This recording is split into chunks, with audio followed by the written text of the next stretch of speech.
Às vezes me pego pensando, por que a vida é tão difícil para uns e tão fácil para outra, né? A vida é fácil para uns e muito difícil para outros. A vida nos dá mais do que às vezes a gente espera. E às vezes a gente vê tantas pessoas precisando de tantas coisas. Mas uma coisa só eu tenho certeza, é que a vida, por mais difícil que ela seja, a gente tem que olhar pela ótica do amor de Deus por nós. Ninguém carrega o fardo maior do que pode carregar. A gente tem que entregar nossos fardos na mão de Deus. As nossas perdas, às vezes são perdas que a gente não consegue entender. Porque de repente estamos aqui, de repente não estamos mais. Porque de repente a gente vê alguém com tanta saúde partindo e a gente vê tantas pessoas sobre uma cama e não descansando. É muito, muito difícil. Ontem eu recebi duas amigas, cada uma disse uma dor. Uma perdeu a sua mãe querida, ainda muito jovem, acho que um pouquinho mais de 50 anos. A outra perdeu o seu esposo. A gente sabe que as perdas são algo que a gente não está preparado. Ninguém nos ensinou a nós trabalharmos com a morte, com as pessoas que se vão, com as pessoas que a gente ama partindo. Entretanto, desde sempre, a morte, ela fez parte de nossas vidas, não é? Desde o dia em que pecamos e a gente desceu do nosso maior patamar de um paraíso para uma terra onde a gente precisa morrer para ter a salvação. Ou seja, a gente passa pela morte para ganhar a vida eterna. E é extremamente difícil trabalhar com a perda dos nossos entes queridos. Por quê? Porque os apegos que nós temos com eles é desde sempre. Então, cada um que vai deixa uma dor no nosso coração. E o que nós temos que fazer? Às vezes, dobrar o nosso joelho no chão, clamar a Deus para que Deus nos cure dessas dores tão grandes que muitas vezes dilaceram o nosso coração, faz virar doenças. Quando a perda é muito, muito, muito grande, quando é um filho que você, puxa vida, que está no auge, que está com seus 20 e poucos anos, que se vai, a mãe, ela fica tão triste que muitas vezes ela não desfaz o quarto do seu filho. Ela carrega essa dor por anos. Dá para entender? Porque essa mãe, a única coisa que faz com que ela entrando no quarto é como se estivesse vendo o filho. E ali ficam as fotos, tudo que era dele inalterado, sem mexer. Quase que esperando ele voltar, no retorno, no regresso dele. Porém, nós sabemos que só aumenta a quantidade do tempo que nós vamos ter de dores maiores. Ou seja, essa mãe, ela definitivamente não quer que esse filho esteja na glória. Ela quer que esteja com ela. Mas por quê? Porque esse é o amor da mãe. Não dá para julgar essa mãe que conserva esse filho dentro daquele quarto inalterado, sentindo o seu cheiro, não lavando a roupa de cama para ser aquela roupa, o último dia que ele dormiu, a sua roupa que ele vestiu, as coisas que ele tinha. Essa mãe, ela passa a sentir o perfume do filho em cada objeto que o filho tem e passa horas nesse quarto presa, como que absorvendo a presença dele pelas coisas que ele deixou. E é extremamente difícil, porque cada vez mais essa mãe vai se tornando uma pessoa que ela não consegue mais sentir vida, alegria. Ela vai sentindo que cada vez mais ela vai definhando pelo sofrimento da perda. É extremamente difícil você falar com uma mãe que perdeu um filho, porque é só quem passou por isso que sabe. E eu posso dizer, não passei, mas posso imaginar. Imaginar, sentir não, mas imaginar. Mas eu sei, mãe, que você está aí, o seu propósito é manter viva a imagem do seu filho, tá certo? Mas tem um tempo que Deus disse, né, que Jesus disse, que teremos que vencer o luto, que é quando nós deixemos nas mãos do Pai aquela criatura que subiu até o Pai, para que ele possa descansar em paz. Houve uma história em que eu ouvi, eu ainda era bem jovem, que minha mãe contou. Uma senhora, ela tinha um filho. E todos os dias, quando depois da morte dele, ela entrava no quarto dele, chorava muito, pegava tudo que era dele, assim, abraçava como se estivesse abraçando o próprio filho. E ali, ela conversava com ele. Ela estava a um passo da loucura de dizer ele está vivo, porque era isso que ela sentia. Ela sentia o seu filho vivo.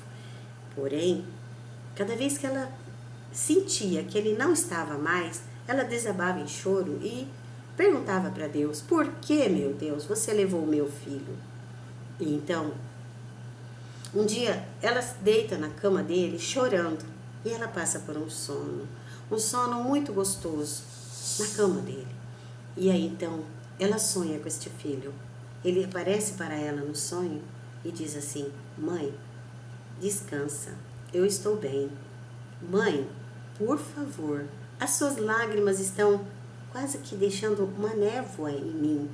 Eu não posso ver mais luz porque o seu choro e as suas lágrimas estão tampando a minha visão para esse paraíso que eu me encontro. E ela acordou e falou: eu sonhei com meu filho. E a partir daquele dia, aquele filho que apareceu em seu sonho, ele tirou do coração dela aquela dor. Porque ele falou, eu estou bem, eu estou no paraíso, mas essas suas lágrimas estão quase que nebulando era como uma névoa sobre ele, para ele não conseguia enxergar mais a beleza do céu por conta das lágrimas dela. Então ele disse: mamãe, antes dela acordar, eu estou bem, eu quero que você viva. Viva, mamãe, falou para ela. E a partir daquele dia ela foi melhorando, ela conseguiu doar todas as suas roupas, as roupas do seu filho, o sapato.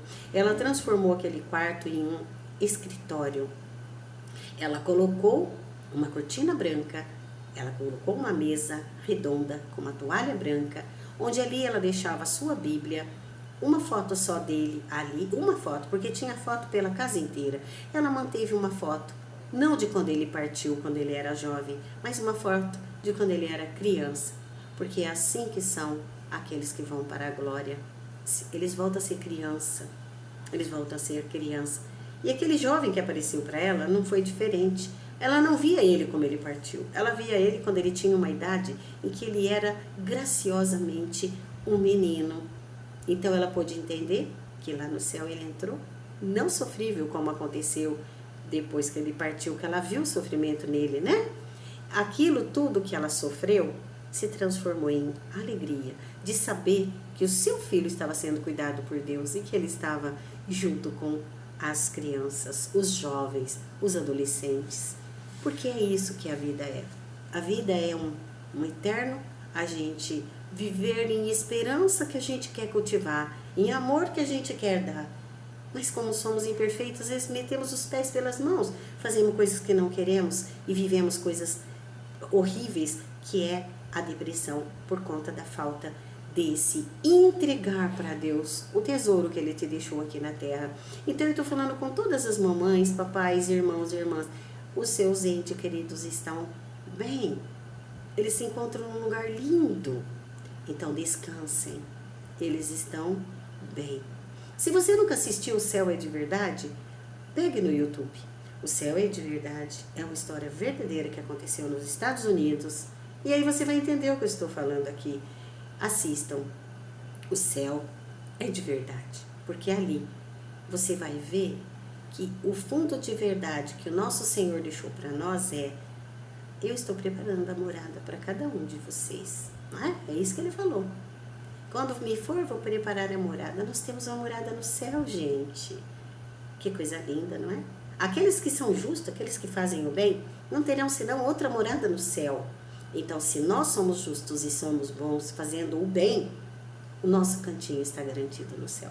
Porque o céu é de verdade para aquele que crê. Mas não parem na dor. Ela arrasta você por caminhos perigosos de uma depressão profunda. Viu? Vivam.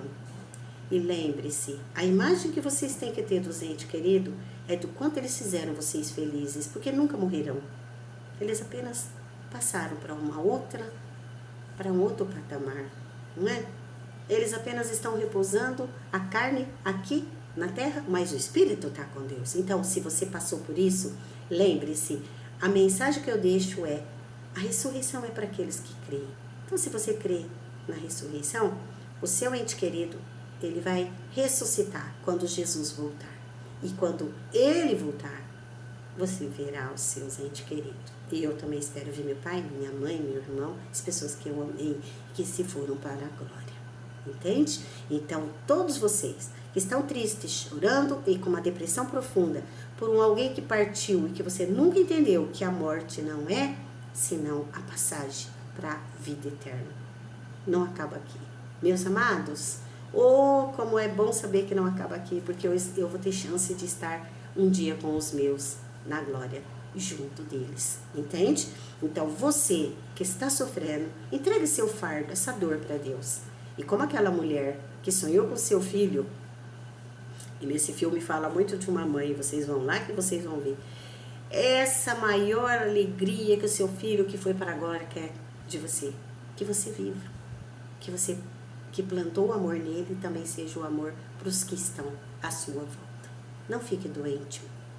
Lave o rosto, tome um banho, lave o rosto, se emboneque, fique bonita para os que estão aqui, porque ele com certeza está bem, na glória de Deus. Ele, ela, quem foi, tá bom?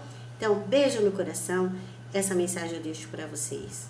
O amor de Deus é maior do que a gente possa imaginar. Então, as perdas, eu recomeço para aqueles que tinham a sua missão, que viveram, viu? A missão deles acaba, mas a nossa continua. Por isso que temos que viver num patamar de amor e não de dor. Eu sei que por um tempo o luto é necessário, porque ele é necessário, faz parte, mas não por todo o tempo, entende? Por anos e anos, porque isso implica em dor, sofrimento e a gente não aceitar os desígnios de Deus, que é, quando Deus chama, é para um bem maior da pessoa que foi, tá bom? Beijo aí no coração de todos. Espero que vocês tenham entendido a mensagem que Jesus deixou. Eu sou a ressurreição e a vida. Ninguém vai ao Pai senão por mim. Então, que aqueles que descansam na glória de Deus Pai possam um dia, no retorno da glória de Deus Filho, que virá ressuscitado e virá sobre as nuvens, que é ressuscitado, que não é um Deus morto. Jesus não é, ele é um Jesus vivo e está no meio de nós. Mas voltará em glória? Voltará. E nós veremos os amados da nossa alma. Seremos transformados. Não sei como, mas seremos transformados. E aí, então, haverá o ressuscitar dos justos para a vida eterna. Tá? Seja justo para ressuscitar para a vida eterna. Beijo aí no teu coração. Tchau, tchau.